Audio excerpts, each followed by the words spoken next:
Assalamualaikum warahmatullahi wabarakatuh. Bismillahirrahmanirrahim. Innal hamdalillahi jami'a. Wassalatu wassalamu ala sayyidina Muhammadin asyrafil khalqi jam'a wa ala alihi wa ashabihi alladzina nalu as-sa'adatal haqiqiyyata fid dunya wal uqbah. Allahumma salli ala sayyidina Muhammad. Allahumma salli ala sayyidina Muhammad. Allahumma salli ala sayyidina Muhammad abdika wa nabiyyika wa rasulika nabiyyil ummi wa ala alihi wa sahbihi wa sallim taslima biqadri 'azamati dzatika fi kulli waqtin wa hin amma ba'du. Para bapak, para rawuh, para sedherek sedaya, alhamdulillah saat menika kita nampi pinten-pinten rahmat taufik inayah saking ngersanipun Allah Subhanahu wa taala sehingga saged sareng-sareng sami ngempal pinarak wonten ing majelis pengaosan menika. Mugi-mugi agen kita sami rawuh wonten ing majelis menika saestu-estu dipun catet dening Allah dados amal hasanah kula panjenengan sedaya. Mugi-mugi agen kita sami ngaos saged nampi ilmu ingkang manfaat fid dunya wal akhirah. Kula saking menika saderengipun kita nglajengaken pengaosan langkung rumiyin, monggo kita sami sareng-sareng maos doa kados biasanipun. Bismillahirrahmanirrahim. Subhanakallahumma Rabbana la ilma lana illa ma 'allamtana innaka antal alimul hakim wa tub 'alaina innaka antat tawwabur rahim wa taqabbal minna innaka antas samiul alim wa 'allimna min ladunka ilman nafi'a ya dzal jalali wal ikram. Allahumma iftah lana hikmataka wa anshur alaina rahmataka ya dzal jalali wal ikram. Rabbi zidni ilma wa wasi' fiyya rizqi wa barik li fi ma razaqtani waj'alni mahbuban fi qulubi ibadika wa azizan fi uyunihim waj'alni wajihan dunya wal akhirah wa minal muqarrabin ya katsiran nawali ya hasanal fi'ali ya qa'iman bila zawali ya mubti'an bila misali falakal hamdu wal minnatu wasyarafu ala kulli hal. Ahmul Fatihah.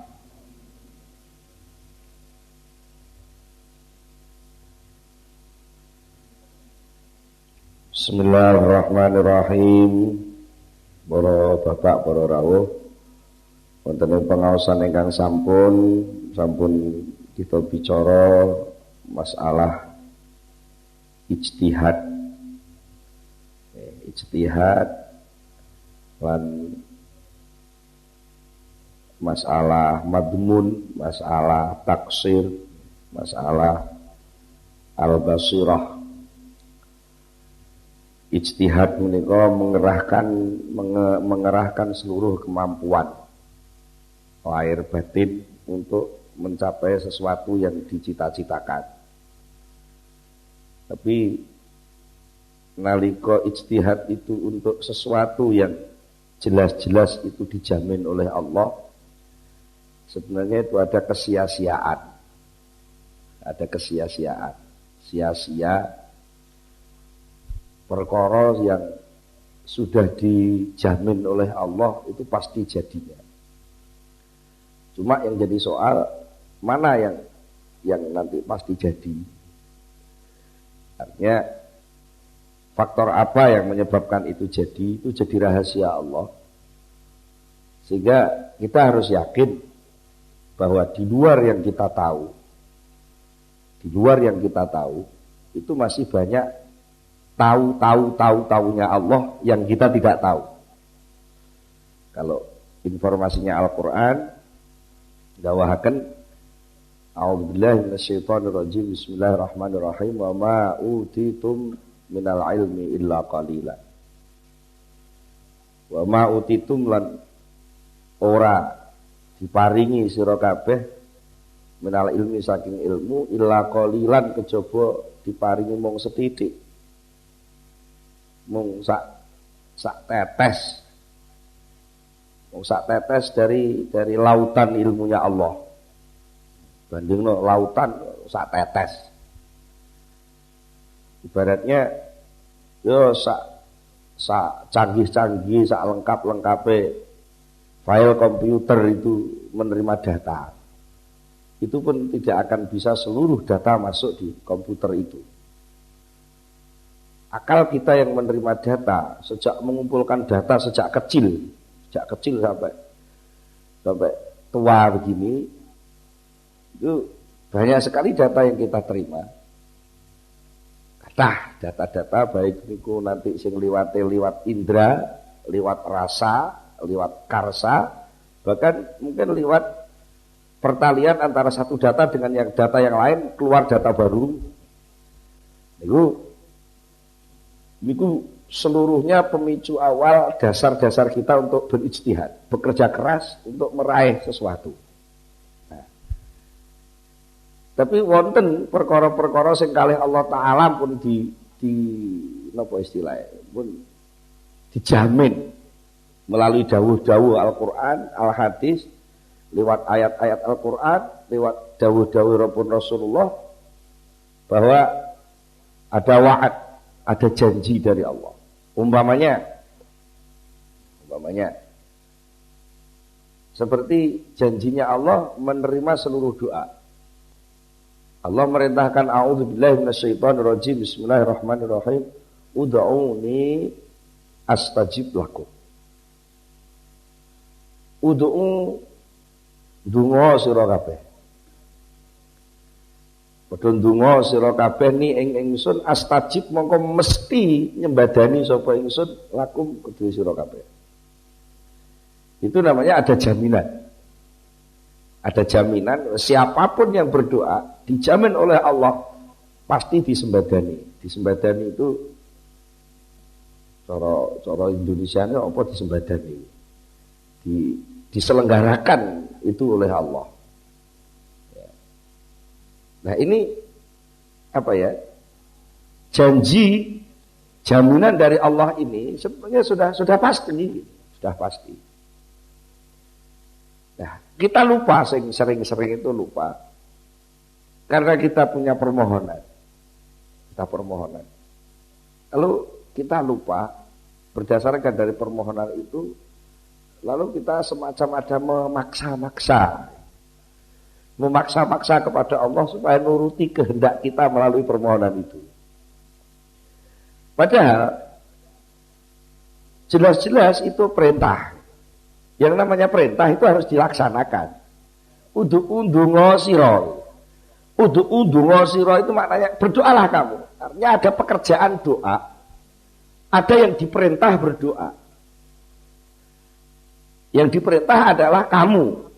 Artinya yang punya wewenang dan punya kewajiban untuk melaksanakan pekerjaan yang namanya doa itu kamu.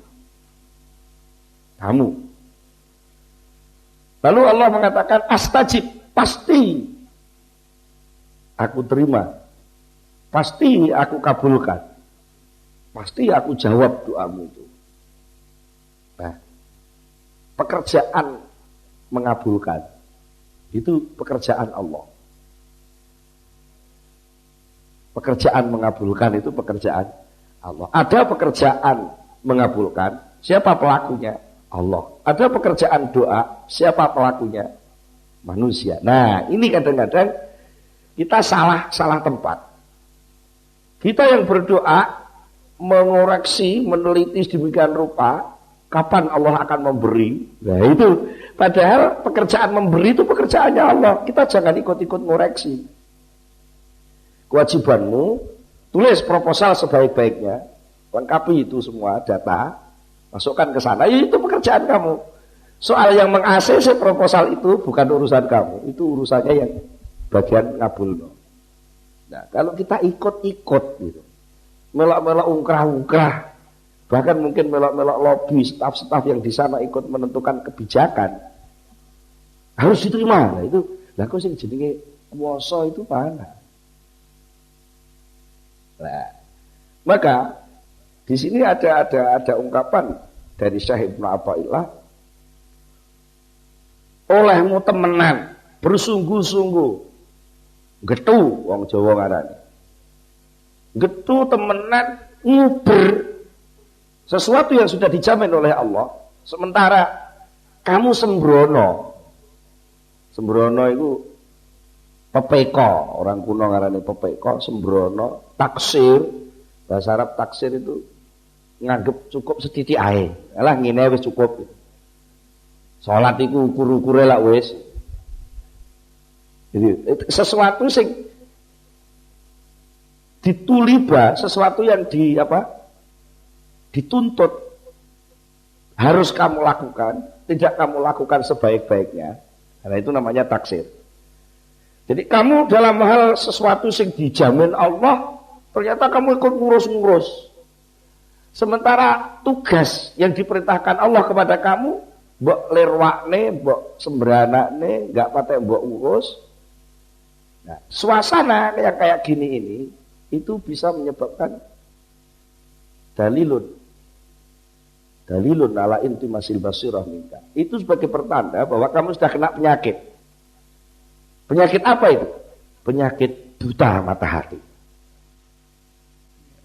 Lek sing buta mata lahir ngono akeh sing nuntun mungkin. Tapi kalau sudah buta mata hati, maka untuk meraih yang namanya kebahagiaan. Karena yang namanya kebahagiaan itu sesuatu yang abstrak, yang gaib. Yang bisa menangkap kebahagiaan itu adalah mata hati itu. Ketika mata hati sudah buta, maka kebahagiaan itu pun tidak akan bisa diraih. Yang terjadi adalah benturan-benturan.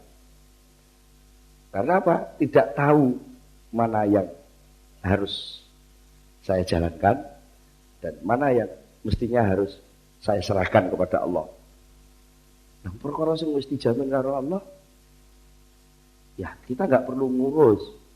Apa yang dijamin oleh Allah banyak, di antaranya tadi ijabahnya doa. Kadang-kadang kita kan melok ngurus. Kapan tuh Gusti Allah iki arep ngabulne donga aku ndremimil aku ndonga mulai cilik sampai semene tuae kok panggah melarat aja nih sugihku iki kapan? Ada yang isih Joko itu, ya Allah Gusti, mbok kula ndang diparingi judu.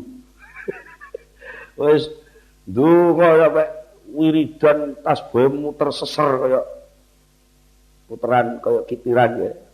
Iki panggah ngene nek cewek di sapa malah mlengos. Terus ada kecurigaan lah tuh. Ini jadi Gusti Allah iki iso ngabulno dongaku apa ora lah. Ketika ada anggapan itu saja, itu namanya sudah taksir, sudah sembrono. Sudah sembrono. Sembrono kewajibanmu sebagai hamba, kawulane Allah. Hamba itu punya kewajiban untuk menyerahkan total seluruh kehidupan, fasilitas kehidupan, bahkan apapun yang dibutuhkan dalam kehidupan ini, itu semua dijamin oleh Allah. Tugas kamu adalah menyelenggarakan kewajiban sebaik mungkin, mendudukkan diri dalam arti diri lahir dan batin di hadapan Allah itu sesopan mungkin. Itu kewajiban kamu. Dan tidak mungkin kalau Allah lalu memperlambat pemberian itu, berarti Allah tidak cinta dan tidak sayang pada kamu. Apa setiap keterlambatan itu berarti tidak ngelegen? Karena apa? Secanggih-canggih data yang kamu punya sebagai hamba, itu pasti orang nek sak pojoke data yang dipunyai oleh Allah. Data yang dipunyai oleh Allah. Maka ada dawuh Syekh Ibnu Athaillah selanjutnya. Salah satu bentuk ungkapan atau sikap orang yang mata hati itu buta. Itu salah satu kelakuannya biasanya putus asa. Putus asa. Ketika dia sudah bekerja, lalu nggak ada jalan keluar, dia putus asa. Mungkin nalika di omah dia bergaul dengan istri ya ono ya ini.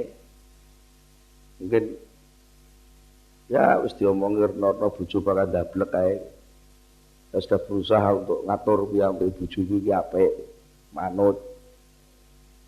Malah kadang-kadang wis di-Fatihah didongakno bareng ben dadi bojo sing apik, shalihah. Tapi ternyata pancet ngomel. Lalu kita putus asa lah wis. Nggak ada jalan keluar sudah. Begitu itu. Lalu kita cari pelampiasan di luar. Dari modal putus asa itu tadi muncul sikap apatis, lalu bersalah. Timbang bingung-bingung rahmat tuai. Yang coba petuk banyak hal. Banyak hal yang pasti itu nanti negatif. Dari putus asa itu dia terus mesisan. Mesisan. Nek omah bingung tak bingung nih sisan. Lah, di luar mungkin ada cari kepuasan-kepuasan yang di luar. Nah, ini bermula dari keputusasaan. Nah, mengapa itu bisa terjadi? Karena dia tidak mau membuka mata bahwa kemungkinan-kemungkinan rahmat Allah itu bisa muncul sangat luas sekali yang itu tidak bisa terjangkau oleh akal kita. Kadang sing contoh dek winginane niku nggih. Contoh pengajian sing sampun. Orang yang sudah berusaha untuk melengkapi data hidupnya dan selalu nadong, ya, siap bahasane sing rada anu apa ya? Online ya, online selalu menerima data setiap saat dari Allah. Itu kadang-kadang gini. Kalau ada orang sing kula contohne nggih. Enak uang.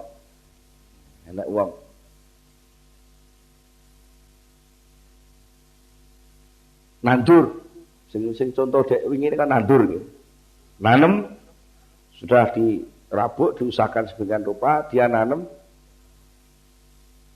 Wayah panen ketera omo. Contoh yang kemarin kan gitu. Wayah panen ketera omo. Gabahe dipangan tikus. Nah itu orang yang datanya cepat. Datanya data yang hanya sebatas yang dia tahu, maka dia akan menyimpulkan bahwa oleh kunandur ki rugi.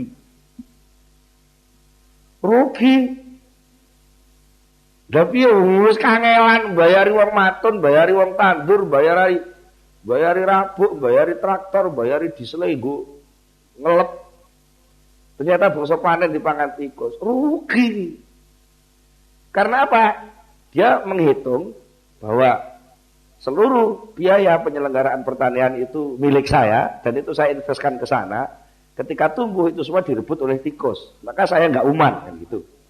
Itu logika awalnya kan gitu. Jadi kesimpulannya saya kehilangan 500.000 untuk biaya penyelenggaraan pertanian, mestinya harus ada tumbuh panen 1,5 juta, tapi kenyataan sisa tikus itu hanya 50.000. Maknanya saya sudah invest 500.000 tapi dapat hasil 50.000. Rugi.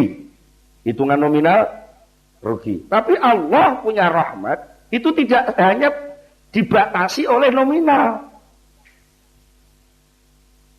Ada kemadharatan lain yang seandainya itu dibiarkan dari hasil panen Anda itu, seandainya oleh Allah dibiarkan panen itu sampai nggak dimakan tikus, sementara sampai dapat uang hasil benar-benar 1,5 juta, karena ketika kamu nanam menanam, menginvestkan itu. Mungkin harta yang kamu tanamkan di situ hasil colongan.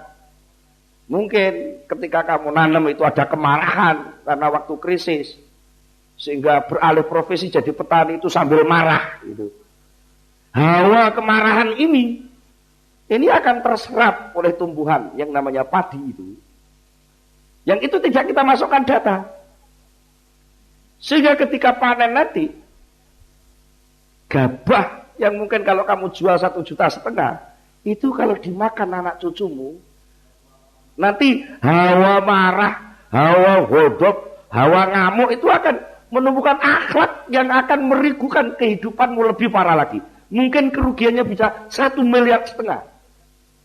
Gara-gara apa? Anakmu ngamuan, anakmu nakal gara-gara mangan hasil panen 1,5 juta campur godop. Nah, oleh Allah diselamatkan kamu dengan cara apa? Malaikat, datangkan saja itu tikus-tikus, habiskan itu seluruh gabah untuk penyelamatan generasi supaya tidak rusak mereka. Ya, berarti kelangan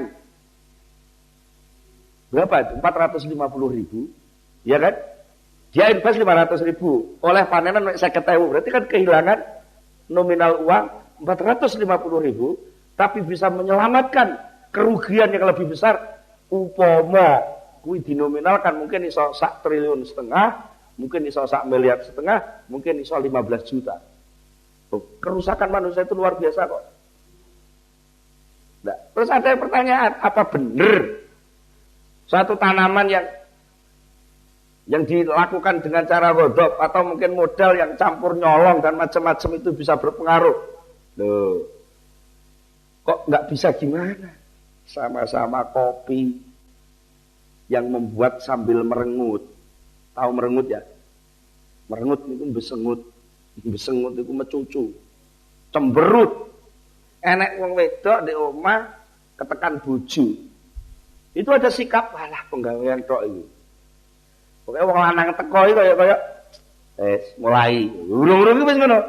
Sehingga ada hawa gak terima. Tapi karena dia merasa jadi istri, lalu ada keterpaksaan untuk gawe kopi. Gawe kopi ya karo merengut. Umpama diketokno, umpama rekaman sing canggih ngono, direkam suarane ati pas ambek ngudek kopi ambek muni. Wis wong lanang ora enak-enaki. Enak-enak ndelok tersanjung digugah kon gawe kopi ngono anu-anu. Ada hawa. Hawa gak enak kan itu. Bareng karo tandang gawe kopi, maka kopi itu jadi gak enak. Jadi gak enak karena berpengaruh. Lain ketika sampean datang di warung. Sampean datang ini tok, si pemilik warung itu wis lega. Alhamdulillah ada pelanggan teko. Ket sore iki ora nek wong teko. Jadi ada pelanggan itu yang namanya warung. Pemilik warung itu marem. Ketika marem, ngersakin apa, Pak? Kopi. Wah, semangat. Pas gawe kopi semangat. Dan itu pasti hawa semangat itu akan menumbuhkan rasa enaknya kopi. Senajan sakjane regane luwih murah. Maka jangan kaget kalau mungkin bapak-bapak takok, "Nyapa to? Kopi sini kono kok enak tapi nek ning omah kok ora pat enak." Karena yang di rumah ada hawa godop dari sang istri, tapi kalau di warung ada hawa seneng dari si pemilik warung. Baru soal pembuatan kopi saja hawanya beda, apalagi di pembuatan gabah. Ketika si penanam gabah, penanam padi itu marah-marah karena mungkin harga rabuk begitu naik. Tapi opahe wong tandur urung munggah saat itu. Mungkin gula kopi wis munggah, tapi bayarannya wong tandur ndek banget. Marah. Ketika marah itu, hawa marah itu akan nempel di setiap tumbuhan itu. Nah, daripada itu nanti akan madoroti anak putu. Oleh Allah, malaikat timbang wong Indonesia engko anak putune rusak kabeh men perkara mangan gabah sing campur godhot, bunuh saja padinya tapi generasinya selamat. Karena saya punya keinginan malaikat Indonesia pada 2020 nanti generasinya akan jadi generasi yang soleh-soleh. Jangan diracuni oleh gabah-gabah yang campur godhot. Berarti Allah akan melasi.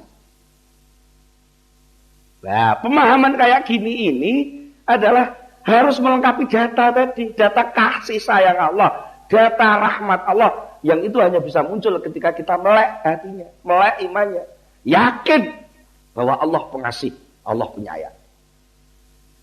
Oleh karena itu diingatkan oleh Syekh Ibnu Athaillah pada makalah selanjutnya, beliau mengatakan la yakun ta'khuru amatil ata ma'al ilhahi fid du'a mujiban liyasika fahuwa dhamina lakal ijabah fima yakhtaruhu laka la fima takhtaruhu li nafsik wa fil waqtil ladzi yuridu la fil waqtil ladzi turid.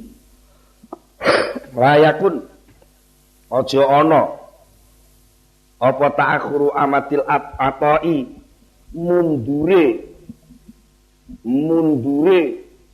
bantuan peparing. Artinya keterlambatan pemberian dari Allah ma'al ilhahi sertane apa ya, ilhah itu kiai kuno lek maknane juwet bahasa Indonesia ini juwet ini minta sambil memaksa sambil terus merengek minta terus, itu ilhah. Wong kuno kiai kuno maknane juwet.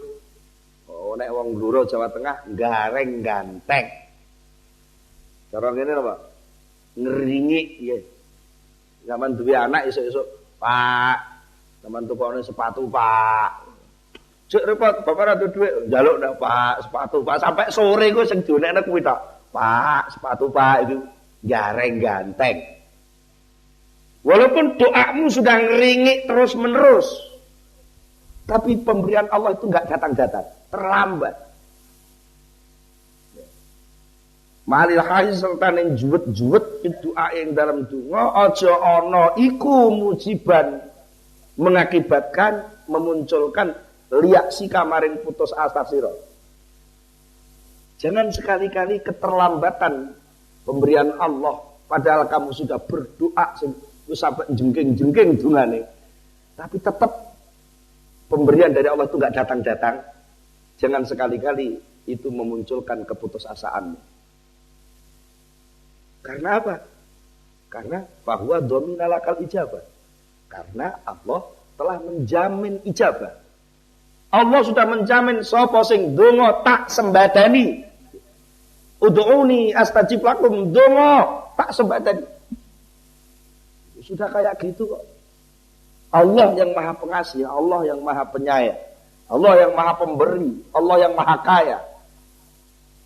Kalau keterlambatan itu terjadi, bukan karena Allah nggak memberi, tetapi Allah punya wewenang penuh. Kapan ijabah itu dilakukan?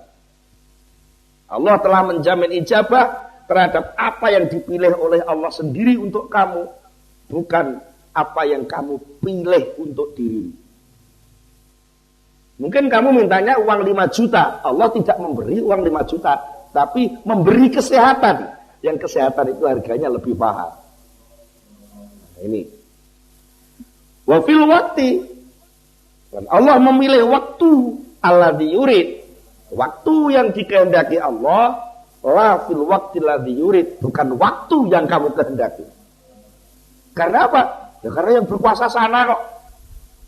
Ya arep maringi kuwi jam pira, kapan itu terserah sana. Nah, niki sing perlu kula panjenengan pahami bahwa sak mandi-mandine dungane menungso tetap kebebasan Allah sebagai Tuhan itu enggak bisa terganggu. Dan semuanya harus kita yakini apapun yang diputuskan Allah pada dasarnya adalah kasih sayang Allah itu sendiri.